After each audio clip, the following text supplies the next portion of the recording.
नमस्कार दोस्तों, स्वागत है आपके हिंदी नॉलेज शो में। तो दोस्तों, भारत ने रूस और चीन की दोस्ती है इसके खिलाफ, और ये कहीं एकजुट ना हो जाए भारत के खिलाफ, इसको लेकर एक अपनी बड़ी चाल चली है। जी हाँ, और इससे भारत और चीन के बीच जो हो रहा है उसको लेकर या तो रूस बिल्कुल अलग रहेगा, वो कुछ नहीं बोलेगा, या फिर भारत का ही साथ देने वाला है। तो ऐसा भारत ने क्या कर दिया है वो डिटेल से बताऊंगा। इसके अलावा कई लोग जो रूस को साधु की तरह मानते हैं, अपना दोस्त मानते हैं भारत का, उसको लेकर उनको भी मैं कुछ बात बताने वाला हूं जो सुनकर वो अभी चौंक जाएंगे। जी हाँ, और लेकिन उससे पहले मैं आपको बता दूं कि वीडियो थोड़ी लेट आई, थोड़ी क्या बहुत लेट आई है, उसके लिए माफ़ी चाहता हूँ। थोड़े पर्सनल रीजन थे, लेकिन आगे से ऐसा नहीं होगा। तो चलो दोस्तों, वीडियो को हम शुरू कर लेते हैं। तो दोस्तों, जैसे कि आप जानते हैं कि रूस अभी तक शांत है भारत और चीन के मामले में, लेकिन जैसे कि कई सारी रिपोर्ट्स भी आ रही थी कि जी चीन कोशिश कर रहा है, मतलब कि इन्फ्लुएंस करने की रूस को, कि जी इस मामले में कुछ ना कुछ बोले वो। और कहीं मतलब कि भारत को भी इस चीज़ का डर था कि अभी तक तो रूस शांत है, कहीं आगे ना बोलने लगे। तो इसलिए ज़रूरत थी रूस को तुरंत यहीं कहीं दबा दिया जाए, उसकी गर्दन को अपने हाथ में ले लिया जाए। क्योंकि आपको मैं एक उदाहरण के तौर पर बताता हूँ कि हर देश कितना ज़्यादा चालाक होता है अपने हितों को साधने के लिए, कोई देश किसी का नहीं होता। कैसे? 2016 की बात है, भारत उस समय तक S-400 जो डिफेंस सिस्टम है, जो बहुत महंगा भी है, $1 अरब का एक सिस्टम पड़ता है भारत को, वो खरीदने का कोई मन नहीं था भारत का उस समय तक। जी हाँ, कोई खास हाँ ना हो रही थी। तो रूस ने ऐसे में अपना सामान बेचने के लिए क्या ट्रम्प कार्ड चला, एक अफवाह फैलानी शुरू कर दी कि जी रूस S-400 बेच रहा है पाकिस्तान को। भारतीय पूरे हलकों में एकदम हलचल मच गई। तो फिर भारत को मजबूरी में S-400 खरीदना पड़ा, और उस डील में लिखवाना पड़ा कि जी S-400 आप कभी पाकिस्तान को नहीं बेचेंगे। तो कोई भी देश, आप पहली बात तो ये देख लीजिए, कोई भी साधु नहीं है, ना तो अमेरिका साधु है ना रूस साधु है। अल्टीमेट तौर पर भारत को आत्मनिर्भर बनना ही होगा, और बहुत तेजी से बनना होगा। तो अब जान लेते हैं कि खबर क्या निकल कर आ रही है। खबर यह है कि भारत खरीदने वाला है 21 MiG-29 और 12 सुखोई फाइटर जेट रूस से।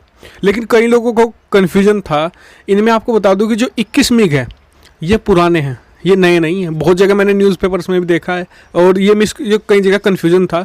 इसमें 12 सुखोई तो नए हैं, जो MiG-29 हैं जो खरीदे जा रहे हैं 21, ये पुराने हैं। ये भारत ने 2016 और 17 के आसपास ये डील स्टार्ट की थी।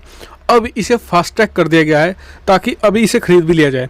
जी हाँ, और अगले एक हफ्ते के अंदर इसका प्रोसेस पूरी तरीके से स्टार्ट कर दिया जाएगा, और जल्दी से मतलब ये खरीद लिया जाएगा भारतीय सेना के लिए। और इसे मेनली नौसेना को दिया जाएगा, क्योंकि जो MiG-29S होता है ये काफ़ी अच्छा माना जाता है एयरक्राफ्ट कैरियर्स के लिए।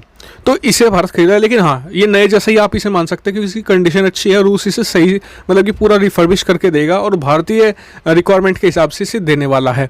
तो आप कहेंगे कि जी इससे रूस को कैसे, मतलब कि भारत अपने पाले में ला रहा है? तो ऐसे ही हथियार खरीद कर अभी, क्योंकि देखिए इसका मतलब कि भारत चीन के साथ जो अभी चल रहा है युद्ध से, अगर अभी युद्ध हो जाए तो ऐसा नहीं कि अभी ऑर्डर भारत को आ जाएंगे, समय लगेगा इन्हें आने में। कम से कम MiG-29 जो पुराने हैं इन्हें भी 1 साल लग जाएगा भारत आने में, और जो सुखोई नए हैं इन्हें भी समय लगेगा।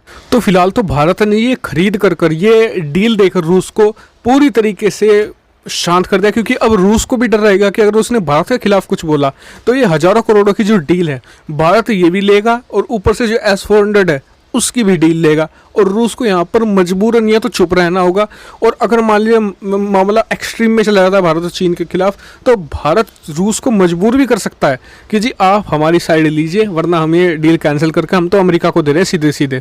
और रूस को ये बात ज़्यादा चुभेगी। डील तो भारत उससे ले लेगा, इसे बात को झेल सकता है, लेकिन वो डील अगर अमेरिका को चली जाए तो ये बर्दाश्त नहीं कर पाएगा रूस। तो ये भारत ने अपना मास्टर कार्ड चलाया है, और इससे रूस डेफिनेटली एक तरीके से प्रेशर में आने वाला है। और इसके अलावा आपको बता दूं कि आप मुझे ट्विटर पे फॉलो कर लीजिए, क्योंकि आज मैं वहाँ पर कुछ ऐसी पब्लिश करने वाला हूँ जो डोनाल्ड ट्रंप के बारे में लिखा गया है। जॉन बोल्टन ने किताब लिखी है, जिससे कि आपको जानना बहुत ज़रूरी है भारत और चीन के कॉन्टेस्ट में भी, क्योंकि उन्होंने शी जिनपिंग और ट्रंप की जो मुलाकात के बारे में कुछ ऐसी चीज़ें लिखी हैं, तो उन्हें भी मैं आज ट्विटर पर पब्लिश करने वाला हूँ। तो ट्विटर पर मुझे ज़रूर फॉलो कर लीजिएगा, डिस्क्रिप्शन में लिंक है। तो आपको कैसी लगी वीडियो कमेंट करके जरूर बताएगा। साथ ही वीडियो को शेयर करना मत भूलिएगा। ऐसे ही बहुत सारे डिफेंस, फॉरेन पॉलिसी और फाइनेंस से रिलेटेड वीडियो के लिए आप चैनल को सब्सक्राइब जरूर कीजिएगा। Thank you for watching video.